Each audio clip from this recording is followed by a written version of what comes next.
આમાં બગદાણા મામલે હવે આગળ તમે લીગલ એડવાઇઝર તરીકે શું હવે એક્શન લેવાનું? બગદાણા મામલે અમે પીડિત નવનીતભાઈ સાથે વાત કરેલ છે અને નવનીતભાઈ અમને જણાવેલ છે કે માયાભાઈ આહિરે જે ડાયરામાં જે મેનેજિંગ ટ્રસ્ટી બાબતે જે સત્યથી વેગળી અને ખોટી હકીકત જાહેર કરેલ એ બાબતે નવનીતભાઈએ માયાભાઈને જાણ કરેલ કે ભાઈ આ હકીકત તદ્દન ખોટી છે અને આ બાબતે માયાભાઈએ પોતે સ્વેચ્છાએ એવું કીધું કે ભાઈ હું રીલ બનાવીને વાયરલ કરી દઈશ. તો એટલે માયાભાઈએ રીલ વાયરલ કરી એટલે એમના દીકરા જયરાજનો ફોન આવેલ કે ભાઈ તને શું પ્રોબ્લેમ છે આ બાબતે. એટલે આને નવનીતભાઈને મળવા બોલાવેલ. તો નવનીતભાઈને આ બાબતે મળવા બોલાવેલ ત્યારબાદ બોરડાના સરપંચનો પણ નવનીતભાઈને ફોન આવેલો હતો અને આ બાદ 29 તારીખે રાતના અજાણ્યા શખ્સો દ્વારા 2 4 ગાડી લઈને 8 વ્યક્તિઓ દ્વારા હુમલો કરવામાં આવેલો હતો નવનીતભાઈ ઉપર. એ ખૂબ જ નિંદનીય, ઘાતકી અને જીવલેણ હુમલો નવનીતભાઈ ઉપર કરવામાં આવેલો હતો.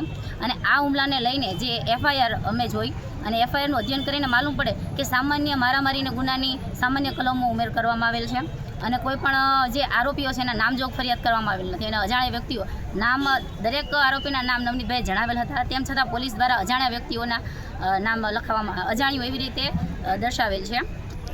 પીડિતાનું શું હવે સ્ટેન્ડ છે કે તેને ન્યાય માટે? હા, પીડિતનું એવું સ્ટેન્ડ છે કે આમાં જે સંડોવાયેલ કે એમના ઉપર જે હુમલો હતો તે સુનિયોજિત કાવતરું હતું, એક ષડયંત્ર હતું કે આ ભાઈ ઉપર હુમલો કરવાનો જ છે એ રીતનું કાવતરું હતું. એવી રીતે ગુનાની કોઈ પણ ષડયંત્રની કે ગુનાહિત કાવતરાની કોઈ કલમોનો FIRમાં ઉમેરો કરવામાં આવેલ નથી.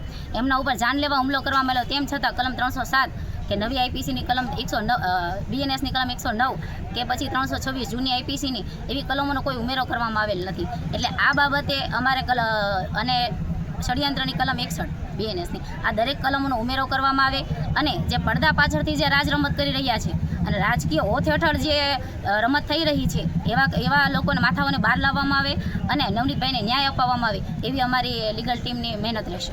પીડિતે જે હીરાભાઈ સોલંકીને જે રજૂઆત કરી તેમાં હીરાભાઈનો શું અભિપ્રાય? હીરાભાઈનો અભિપ્રાય છે કે પીડિતે જે પણ એમને હકીકત જણાવેલ છે તેની સંપૂર્ણ તપાસ થશે અને એમાં કોઈ પણ જમરબંધીને છોડવામાં નહીં આવે એવી હીરાભાઈ દ્વારા ખાસ માહિતી આપવામાં આવેલ છે.